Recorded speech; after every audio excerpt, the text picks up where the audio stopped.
Last episode में हमने देखा था कि जिनचुल जिनू को एंड शैडो के बारे में पूछने के लिए आया था, पर जिनू बेरू को एक टीवी का कार्टून शो बता के जिनचुल का मूड खराब कर देता है। आगे जिनचुल बेरू की ड्राइंग लेके वहाँ से जाने लगता है। तभी जिनू जिनचुल से कहता है, अगर आपको कोई परेशानी नहीं है तो क्या उस मॉन्स्टर की ड्राइंग को आप मुझे दे सकते हैं। तभी बेरू जिनू से कहता है, मेरे किंग उस अजीब सी ड्राइंग की मांग मत कीजिए। लेकिन आगे हम देखते कि जिनचुल जिनू को बेरू की ड्राइंग दे देता है। जिनू जिनचुल को थैंक्स कहता है और जिनचुल वहाँ से जाने लगता है। तभी इग्रिस जिनू से कहता है, मेरे लीज आपने उनको सच क्यों नहीं बताया। जिनू बताता है, वो कहते हैं ना विस्मृति ईश्वर का आशीर्वाद होता है, भले ही फिर उसकी मेमोरी गॉड के टूल से क्यों ना चली गई हो। ये सब सुन के इग्रिस कहता है, अच्छा तो ऐसा है क्या। आगे हम देखते कि जिनू क्लासरूम में वापस आ जाता है। काफी सारी लड़कियां जिनू को घेरी हुई थी। एक लड़की जिनू से पूछती है, अभी ये सब किस लिए हुआ। फिर दूसरी लड़की जिनू से पूछती है, वो पुलिस ऑफिसर हमारे स्कूल में क्यों आए थे। जिनू इन सब से बहुत ही ज्यादा फ्रस्ट्रेट हो जाता है, लेकिन फिर वो इनको बताता है, मैं उन्हें पर्सनली जानता हूँ, उन्हें मुझे कुछ पूछना था। ये सुनने के बाद लेफ्ट साइड वाली लड़की कहती है,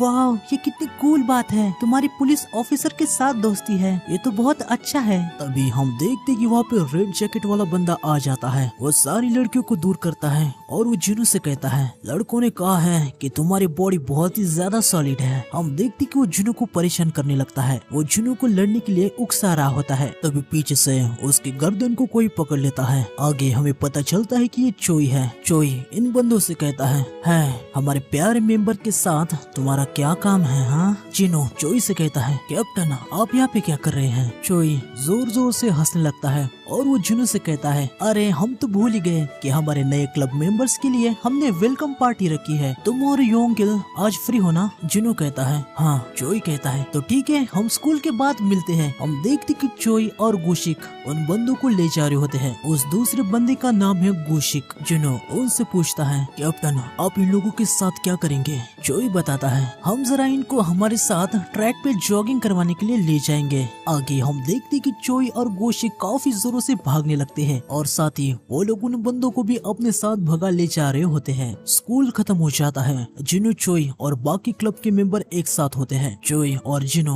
उन बंदों के बारे में थोड़ी सी बात करते हैं। तभी आगे वहाँ पे जिनचुल आ जाता है और वो जिनू से कहता है, मिस्टर संग क्या हम हमारी बातचीत को कंटिन्यू करें। चोई जिनू से कहता है, ज्यादा टाइम मत लगाना, जब तक तुम वेलकम पार्टी में नहीं आते हम योंगिल को हॉस्टेज रखेंगे। जिनू जिनचुल से कहता है, मेरा फ्रेंड दाव पर है, मैं ज्यादा देर तक नहीं रह सकता, आप किसके बारे में बात करना चाहते हैं। जिनचुल कहता है, मिस्टर संग ये सच में तुम ही हो। हमें फ्लैशबैक में दिखाया जाता है। हम देखते कि जब जिनचुल जिनू को बेरू की ड्राइंग देता है तो जिनचुल और जिनू के अंगूठे टच हो जाते हैं। जिनचुल वहाँ से जाते समय अपने मन में कहता है, मैं ही बेवकूफ था जो यहाँ पे आया। तभी हम देखते कि जिनचुल को अपनी यादें याद आने लगती हैं। जिनचुल को gates, magic beast, rulers, monarch इनके बारे में सब कुछ याद आ जाता है। ये सब कुछ याद आने के बाद जिनचुल बहुत ही ज्यादा हैरान सा हो जाता है और वो कहता है, नामुमकिन, ये कैसे हो सकता है। आगे हमें प्रेजेंट भी दिखाया जाता है। जिनचुल ने जिनू को बता दिया होता है कि उसको सब कुछ याद आ चुका है। जिनचुल जिनू से पूछता है, डायमेंशनल के रिफ्ट में तुम कितने समय से मोनार्क से लड़े रहे। जिनचुल अपने मन में कहता है, रिकॉर्ड के हिसाब से मिस्टर संग 2 साल से कहीं गए थे, पर ये हो ही नहीं सकता कि इतने कम समय में इन्होंने मोनार्क को हराया होगा। जिनू जिनचुल को बताता है, 27 साल। ये सुन के जिनचुल बहुत ही ज्यादा हैरान हो जाता है। आगे वो जिनू से कहता है, क्या तुम्हें इससे कोई भी पछतावा नहीं है। जिनू बताता है, नहीं, चाहे कितनी भी बार मुझे ऐसा फैसला करना पड़े मैं हर बार यही चुनूंगा। जिनचुल कहता है, खैर लगता है कि अब तुम तुम्हारी लाइफ एंजॉय कर रहे हो। जिनू कहता है, हाँ अभी मैं बहुत ही ज्यादा खुश हूँ। इसके अलावा मुझे मेरी बॉडी को अलग चेंज करते रहना पड़ता है क्योंकि मेरी उम्र नहीं बढ़ती। जिनू को देख के जिनचुल मन में कहता है, द पावर ऑफ इमॉर्टिलिटी। इसकी वजह से संजुनु एक गॉड के लेवल के बन चुके हैं। फिर भी इतने बड़े पावर के होने के बाद भी उन्होंने बस एक नॉर्मल ह्यूमन की लाइफ जीने का चूज किया है। जिनचुल जिनू से पूछता है, फ्यूचर में क्या करना है, इसके बारे में तुमने कुछ सोचा है। जिनू बताता है, नहीं कुछ खास नहीं। जिनचुल कहता है, तो तुम हमें ज्वाइन क्यों नहीं करते? जुनू कहता है आपका मतलब पुलिस? जुनचुल कहता है हाँ, मेरे साथी पुलिस हाल ही में अब स्टेशन में जो आते हैं वो तुम्हारे शैडो मॉन्स्टर की वजह से अपने जान के लिए डरे हुए हैं। ये सुन के जुनू कहता है लेकिन अगर मैं पुलिस को ज्वाइन करता हूँ तो दूसरे ऑफिसर्स को कुछ भी करने की जरूरत नहीं होगी।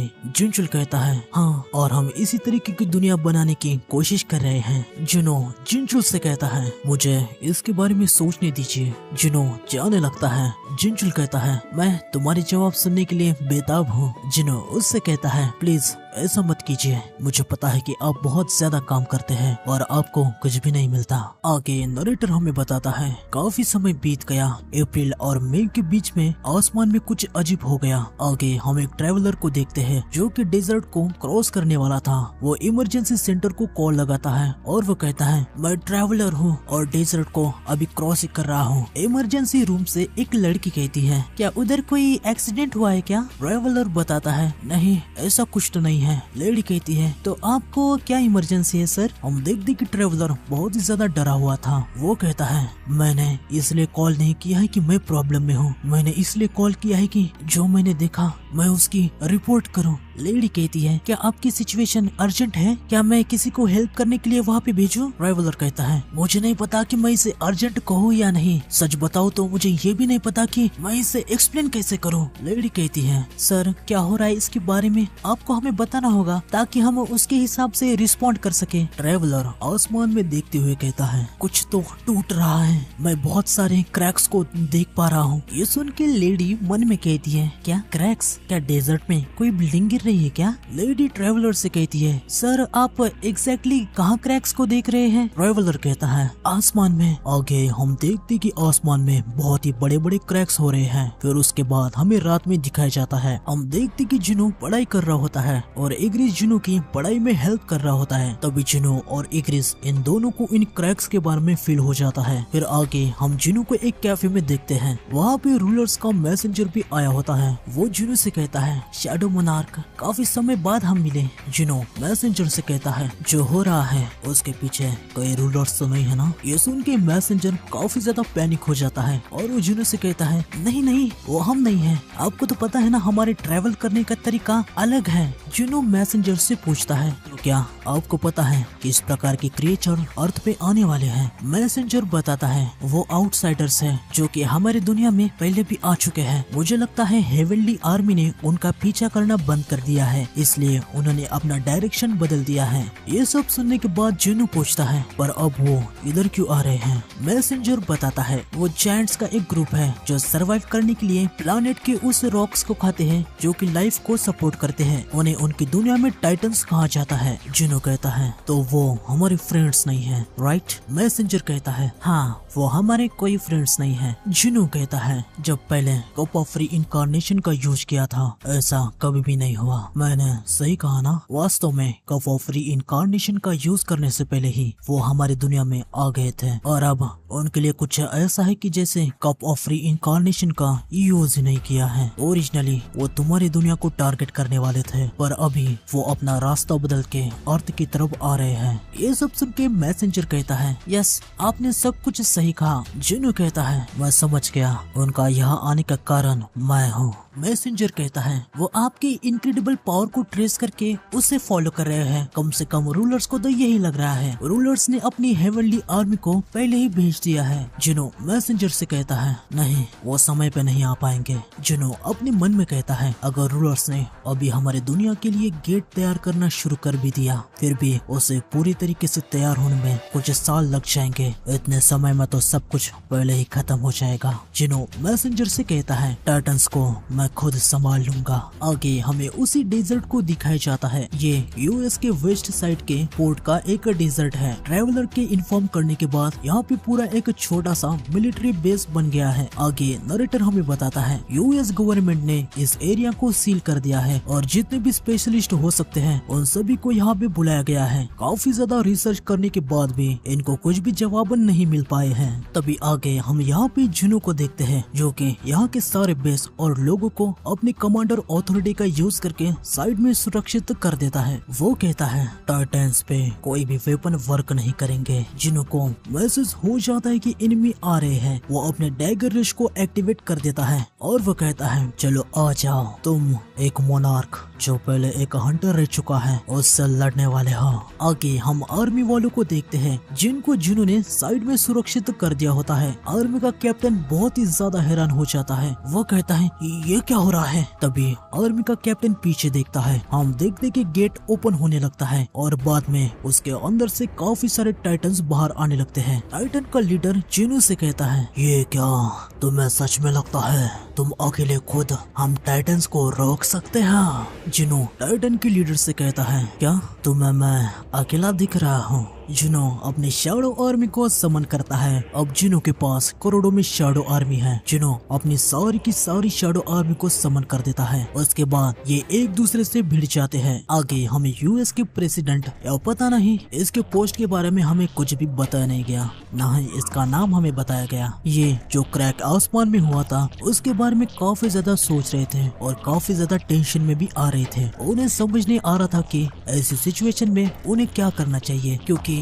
इनके लिए अर्थ पे ये सिचुएशन पहली बार है। तभी आगे हम देखते कि मिलिट्री का कैप्टन यहाँ पे आ जाता है। कैप्टन इनको सब कुछ बताने लगता है। आगे वो कैप्टन सभी को मीटिंग रूम में ले जाता है। ड्रोन से लिए हुए जिनो के शॉट्स वो सबको दिखाने लगता है। जिनो और उसकी शैडोज को देख के वहाँ के सभी मेंबर बहुत ही ज्यादा हैरान हो जाते हैं। वो पूछने लगती है कि वो एशियन लड़का वो आखिर है कौन और उसके साइड में वो क्रिएचर कौन है। कैप्टन बता रहा होता है कि उसे भी अभी तो कुछ भी जवाब पता नहीं है। आगे हम देखते कि टस्कर ड्रैगन के साथ मिलके एक बहुत ही बड़ा अटैक कर देता है और ऊपर अपने सामने के बहुत सारे टाइटन्स को खत्म कर देता है। टाइटन्स और शैडो की फाइट चल रही होती है। जिनो में अपने डैगर से टाइटन्स को काट रहा होता है। तभी जिनो अपने डैगर से टाइटन के लीडर पे अटैक कर देता है और इस अटैक का टाइटन के लीडर पे कोई भी असर नहीं होता। टाइटन लीडर जिनो से कहता है क्या तुम्हें सच में लगा ऐसे अटैक। इतना कहते ही हम देखते कि टाइटन का लीडर अचानक से काफी हैरान हो जाता है। हम देखते कि जिनो अपनी पावर का यूज करके अपने हाथ को काफी ज्यादा बड़ा कर लेता है और अपने हाथ से टाइटन लीडर को कुचल देता है। पर टाइटन लीडर को इससे भी कुछ खास दिक्कत नहीं होती। वो उठ के जिनो से कहता है मुझे तो पता ही नहीं था कि ऐसे छोटे प्लानेट पे कोई इतना स्किल्ड वॉरियर हो सकता है, लेकिन तुम्हें तुम्हारी साइज बढ़ाने के लिए अपने मानव को भी आकार के साथ बढ़ाना होगा। ये साबित करता है कि तुम्हारी प्रजाति कितनी ज्यादा पुरानी है। आगे हम देखते कि टाइटन अपनी साइज को छोटा कर रहा होता है और वो जिनो से कहता है देखो हम टाइटन्स हमारी पूरी पावर को यूज करने के लिए ऐसे साइज को कम भी कर सकते हैं। यकीनन सिर्फ बेस्ट टाइटन वॉरियर्स ही ऐसा कर सकते हैं, जैसे कि मैं। तुम्हारे पास हमसे भीख मांग के हमारी माफी के लिए ज्यादा देर नहीं हुई है। हम खुशी से तुम पर दया दिखाएंगे। इतना कहते ही हम देखते कि बिलियन अपनी स्वॉर्ड को चाबुक की तरह फैला के टाइटन लीडर पे अटैक कर देता है और उसे दूर पटक देता है। बिलियन जिनो से कहता है मेरे लीज मुझे माफ करना, क्या आप इस टाइटन के साथ बातचीत कर रहे थे। जिनो उसे कहता है नहीं नहीं, इससे ज्यादा इम्पोर्टेंट ये लोग कुछ ज्यादा ही घमंडी लगते हैं। लगता है तुम्हें इन्हें स्पेशल लेसन सिखाना पड़ेगा। बिलियन कहता है मेरे किंग आप मुझ पे छोड़ दीजिए। अगले सीन में हम देखते कि बिलियन टाइटन किंग के टुकड़े कर देता है। तो आज के एपिसोड में बस इतना ही। मिलते हैं नेक्स्ट एपिसोड में। सायोनारा।